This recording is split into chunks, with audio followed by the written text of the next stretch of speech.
Tash Dile everyone, I'm Sakina Bhatt and welcome to Tibet This Week, a weekly feature in English that tells you about this week's news on Tibet, His Holiness the Dalai Lama and the Central Tibetan Administration. Let's look at the headlines first. His Holiness the Dalai Lama congratulates ICANN for winning the Nobel Peace Prize. 550 Forum discusses shaping of Tibet's political future.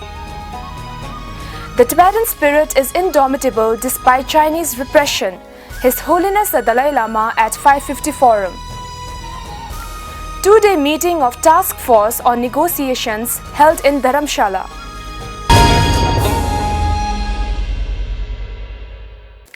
On Friday last week, His Holiness the Dalai Lama wrote to Beatrice Finn, the Executive Director of ICANN, to congratulate the organization on winning the 2017 Nobel Peace Prize.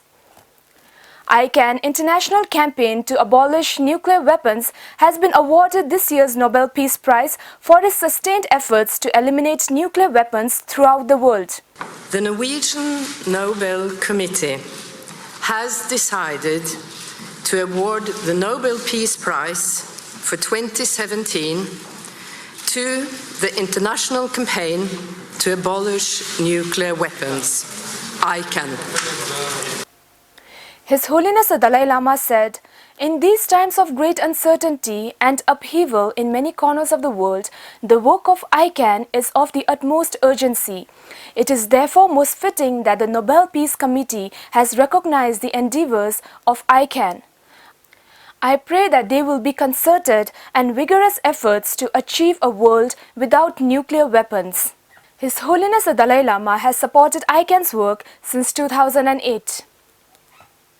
On Thursday last week, the Department of Information and International Relations of the Central Tibetan Administration organized a three-day forum titled 550 Forum Shaping Tibet's Political Future at Hotel Pavilion from 6 to 8 October 2017. Addressing the press conference, Dr. Lobsang Singye, President of the Central Tibetan Administration, explained the 550 vision as being premised on His Holiness the Dalai Lama's advice to hope for the best and prepare for the worst. Dr. Singye voiced the importance of sustaining and advocating the Tibet cause, Tibet identity, and empowering the Tibetans through education and preserving the unity of Tibetans in Tibet and exile. This, he said, is what the 550 vision strives for, a strategy that would assist in carrying out the 5-year vision, focusing on the aspiration of Tibetans in Tibet and to ensure the return of His Holiness the Dalai Lama to Tibet. Dr. Singye released the promotional video of the 550 vision at the press conference.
On the first day at the forum, President Dr. Lobsang Singye described the three-day forum as an opportunity to express unvarnished opinions, suggestions and recommendations to re-energize the Tibet movement in the next 5 to 50 years. After the forum, we will formulate a future course of action by taking into account your inputs.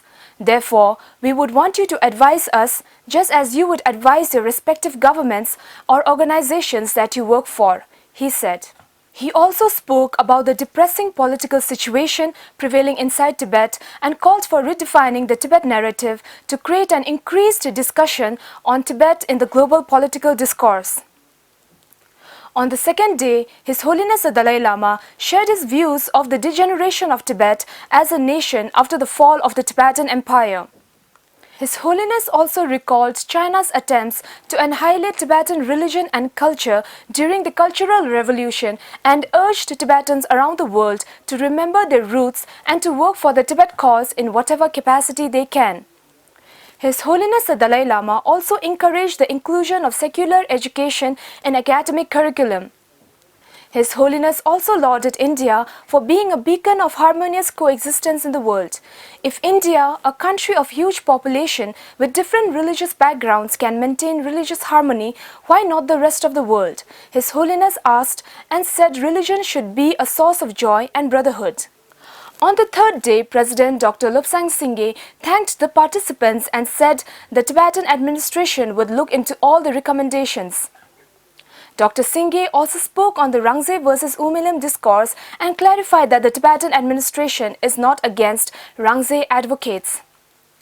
Rangze is a historical fact of Tibet. However, some French elements criticizing His Holiness the Dalai Lama on the pretext of advocating Rangze is unacceptable. We respect Rangze groups for their passion and dedication to the Tibet cause, but they should make the distinction between these two things. We should keep in mind that there is no one who has done more for the Tibetan people and the Tibet cause than His Holiness the Dalai Lama, he said. Participants of the forum deliberated on four main agendas, namely seeking constructive dialogue and negotiations with People's Republic of China, the Tibet's core relationship with the rising India and Asia, CTA's international relations and advocacy, and CTA's leadership. Over 185 participants from 21 countries have converged in Dharamshala for the three-day forum. Top political strategists, politicians, communication experts, activists, bloggers and writers attended the three-day forum to deliberate on how to amicably resolve the issue of Tibet based on the middle way approach within the next 5 years while securing the future of the Tibetan people in the next 50 years. On Monday this week, a two-day task force meeting from 9 to 10 October on the resumption of Sino-Tibetan dialogue was held at Dharamshala to review future prospects on dialogue between envoys of His Holiness the Dalai Lama and Chinese representatives. President Dr. Singye, accompanied by his colleagues in the 15 Kasha, presided over the meeting of Task Force on Sino-Tibetan negotiations, which is constituted to help recommend policy matters and strategies to find a peaceful and mutually acceptable negotiated resolution to the issue of Tibet. The meeting, attended by 18 members of the task force, including Dr. Singye and 4 special invitees, had rigorous discussions on the recommendations made at the recently held 550 Forum Shaping Tibet's Political Future, in particular on the issue of negotiations to resolve the Tibetan issue. This is the 29th meeting of the Task Force on Negotiations since its formation in 1999.